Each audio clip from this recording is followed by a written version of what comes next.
Nataka tuongelee watu watatu leo. Watatu in the field of football. That is number 1, Marc Guéhi. A signing that was made by Manchester City recently. Number 2, Donnarumma. A signing that was made in the summer. Lastly, Dominik Szoboszlai.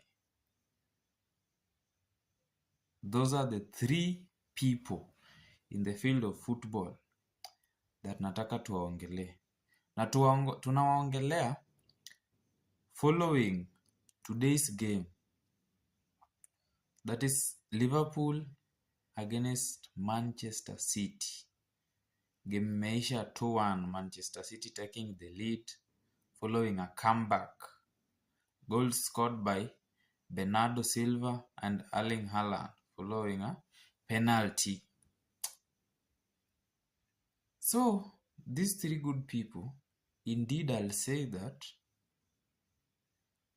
Manchester City had a gap na wamefeli hiyo gap walikuwa nayo. Manchester City saw that they had a gap somewhere and truly they have filled that gap. Guéhi has been really outstanding. Games nimewatch zote za Guéhi. Guéhi is a baller. Guéhi is a real ball. Leo nimeona Guéhi akipiga, like Donnarumma has taken his side, of which if it were not for Guéhi, Ekitike alikuwa nafunga, lakini Guéhi out of nowhere, sijui alifika hapo aje. Mimi mwenyewe nilishahesabu bao, sijui mali kijana alitoka. Guéhi has been really outstanding despite game ya leo ya Liverpool peke yake. Zingine zote zenye nimewatch za City akicheza, he's proven that team really needed him and he's doing what brought him in that team. Secondly, Donnarumma.